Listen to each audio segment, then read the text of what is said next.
तब अमरनाथ गुफा में रात को सीसीटीवी कैमरे लगाए गए। उसके बाद जो हुआ देखकर आपका भी दिल दहल जाएगा। अमरनाथ गुफा ऐसी रहस्यमय जगह है कि आज तक वैज्ञानिक भी इस बात का पता नहीं लगा पाए हैं कि अमरनाथ गुफा में बर्फ का शिवलिंग आखिर कैसे संभव है। अमरनाथ मंदिर केवल 2 महीने के लिए खुलता है और बाकी पूरे साल बंद रहता है।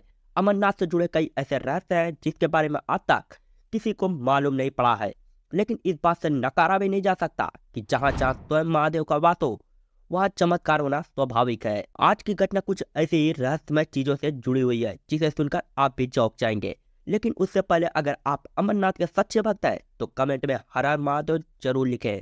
सिर्फ 2 महीने के लिए अमरनाथ का मंदिर खुलता है और बाकी 10 महीना बंद रहता है। इसका रहस्य आज तक कोई नहीं जान पाया है कि आखिर अमरनाथ में शिवलिंग बर्फ से कैसे बना है।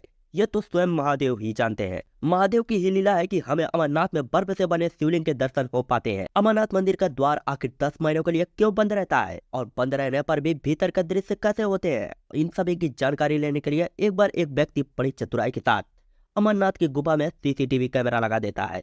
उस व्यक्ति का नाम महेश था और वह जम्मू का निवासी था। फिर चोरी का अमरनाथ गुफा में सीसीटीवी कैमरा तो लगा दिया था, लेकिन उसे डर भी था कि कहीं किसी ने देख लिया तो बहुत बड़ी आफत आ जाएगी। मंदिर बंद होने में अभी 3-4 दिन बाकी थे। इन 2 महीनों में अमरनाथ में भयंकर भीड़ होती है। शिव भक्ति केवल यही 2 महीने यानी जुलाई और अगस्त में ही अपने महादेव के दर्शन कर सकते हैं। देखते ही देखते मंदिर के द्वार बंद होने का समय आ गया।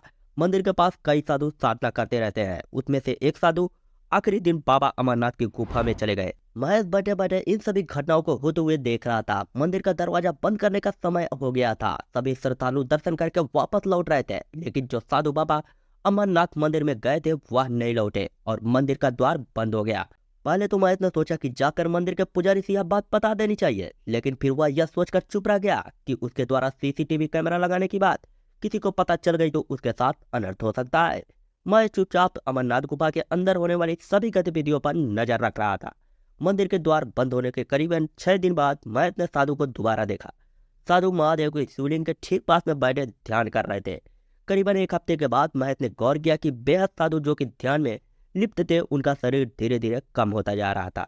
महेश ने सोचा कि कुछ नहीं, खाने पीने के कारण साधु कमजोर होता जा रहा है, इसलिए उसका शरीर शायद कम नजर आ रहा है। कई महीनों तक यही दृश्य नजर आया और फिर करीबन 3 महीने बाद महेश ने गौर किया कि ध्यान में बैठे साधु के पैर गायब हो चुके हैं और उन्हें देखकर लग रहा था कि वे हवा में बैठे हुए हैं। मनीष इस दृश्य को देखकर चौंक गया। उसकी समझ के बाहर था कि यह कैसे संभव है कि एक साधु जो कि ध्यान में लिप्त है उनका पैर कैसे गायब हो गया।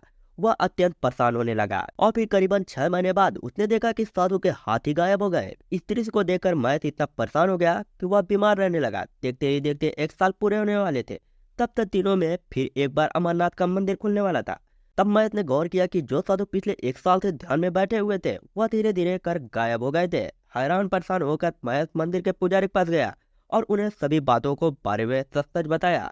पुजारी ने महेश को बताया यह साधु कोई आम साधु नहीं है, वह इस धरती पर महादेव के रूप में है और ये महादेव के ध्यान के द्वारा लुप्त हो चुके हैं और सिद्ध अवस्था के रूप में पहुंच चुके हैं। यहाँ का मनुष्य जीवन से कोई वास्ता नहीं है, केवल वे और उनके महादेव वहाँ रहते हैं। यह बात सुनकर महेश मंत्र मुक्त हो गया कि उसे एक साथ महादेव के दर्शन हुए हैं। भले ही दर्शन सीसीटीवी कैमरे के द्वारा ही हुआ हो, लेकिन बेहद दर्शन अमूल्य थे। वीडियो को अंत तक देखने के लिए दिल से धन्यवाद। वीडियो पसंद आया हो तो लाइक शेयर सब्सक्राइब जरूर करें।